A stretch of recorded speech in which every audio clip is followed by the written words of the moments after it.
Okay, her er hvad Amandas hund har lavet, mens vi har været væk.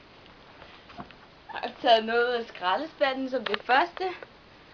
Ret meget ud, og så har han været ved at spise nogle popcorn, som vi så ikke kan spise nu. Og rørt med min tandbørste. Jeg vil helst ikke vide, hvad der er sket med den. Og han har bare terroriseret det hele.